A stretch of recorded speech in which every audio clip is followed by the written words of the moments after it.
Hello and welcome to the Quiver channel. I'm Jason, your host. I hope you all are having a wonderful day. I am okay this morning. My friend Britt is coming to stay today for a couple of days. He's going to help me break down that wall outside, getting ready for the new mobility scooter. Wow. Apart from that, everything seems to be okay. My brain allowed me to sleep last night, which was nice. It's just there's so much stuff going on in the world, and a lot of it is negative. Now, I've always said the same thing.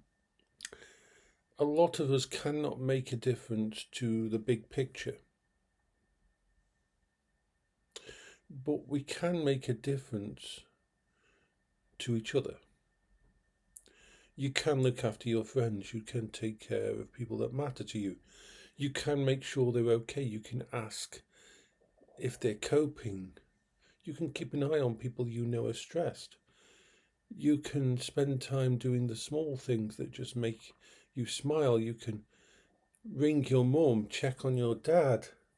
You can do so many different things that don't cost money, that don't take much time out of your day, but can make the difference to someone out there. The world can be overwhelming. I know that better than most. I am so lucky to be in the situation I am. You know, I love my house, but 99% of my time is spent in this room. I sleep in this room with my sofa bed. I have all my safe space around me. And if I had just a little apartment with just this one room and somewhere for the dog to play, I'd be happy. I don't need a lot of space. When I have a lot of space, I feel like I have to fill it, and it bothers me that I don't. During the winter, I will spend nearly every bit of my time alone indoors in this room with my dog. It's just the way I am. Now, if you're wondering why my doggy, because my doggy doesn't go out on walks, he's a house dog. He does go out whenever he wants in the backyard, don't you, baby? You're a good little doggy. And he has the run of the house. And we play and usually wear him out every day.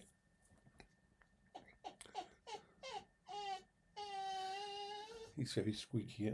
Come here. Come here. If you want to love, come over here. He looks at me and say, but you should come to me. But yeah, he doesn't like the outside. Zach is very much an indoor dog. Except in the summer, he does not like them. Like this morning, I open the back door up and leave the back door open so that he can go out and do his business. No, he just goes, looks outside, sees that it's cold and it's dark, and just goes back in the living room and lies on the sofa. That's what he does. So yeah. Yeah. You just want to love, don't you? Shop's coming today. The shop, so we'll have bits and pieces. You're just whining there passively, aren't you? Expecting me to go there. Every time I look over at you, you wag your tail. But if you want to love, come over here. That's it.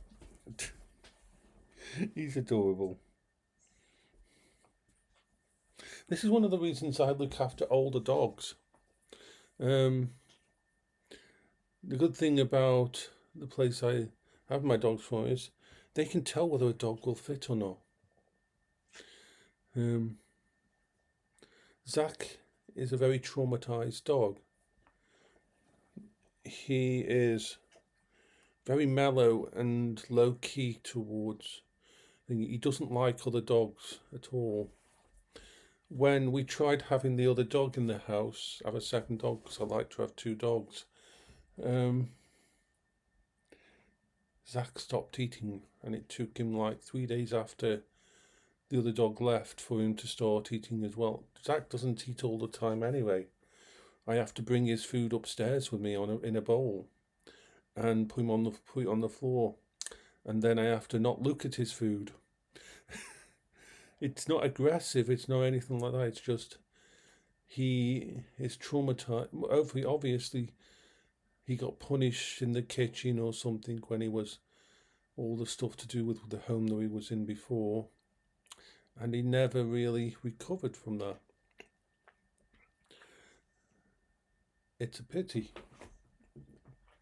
because he's a wonderful, affectionate dog, but he gets very much stressed when easily, and when he gets stressed, he stops eating. One of the first dogs I've had that doesn't. Most of my dogs, you put food down, they eat it, it goes away. You can use it as a metric to see whether a dog's healthy, whether or not it's got a good appetite. But all the dogs I've had dogs my entire life. Dogs have always been or for autistic people, dogs and cats are wonderful companions. And each one's different. Like Beryl wasn't that interested in food. She'd eat her food, but she would stop eating if she was full. Bertie, you had to be careful with Bertie because Bertie was a food-centric dog. If you put 2 bowls of food down in front of him, he would eat both of them. Bertie would eat until he basically died. We had a couple of times once when he got fed too much and he filled his stomach completely up to his throat. And it's like, scared the hell out of me when he did that. I didn't realise he had so much food. So I had to watch that with him and keep an eye on him because he would always eat too much.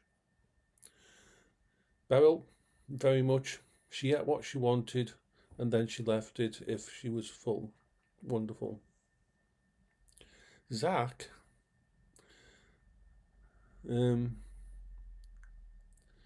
he doesn't have an appetite for food. He gets hungry, but something in his past to do with the trauma that he went through when he was at the kennel. And the kennel, even though it's a stressful place, those people are wonderful at looking after dogs. They couldn't get him to eat at all. When Zach came here, it took me 4 days. I had to basically get in stuff like chicken strippers and ordering KFC chicken and burgers and stuff and that. And he wouldn't eat anything. He wouldn't eat normal food. He wouldn't eat treats. He wouldn't touch anything. For I think it was 4.5 days, I had to feed it, offer him stuff out of my hands. But yeah, so unfortunately, Staffies are very emotional dogs, and if they go through trauma, it's very hard for them to fully recover. They'll always have some kind of problem, and so his is food related. It's the only reason we haven't tried another dog since the one that came and stayed for a weekend and didn't fit, because I don't want to put Zach through that again. He's wonderful. He sleeps with me. He sleeps right up against me under the covers. He's a gorgeous dog. He has his mental play like for about an hour and a half every day. He's currently working his way through his bed and shredding all the fluff out of it. And that, thankfully, he doesn't eat it or anything, but he does like this room after his added play session looks like a fucking snowstorm has not. I'm not kidding you. I have a bed for him that's got full of this white foam and that, and he literally tears that bed apart. About half the foam has disappeared from inside it over there, and every time I look down at him after he's had his play, it's like the entire room has got bits of fluff all over the place. It's wonderful. Anyway, everything's good.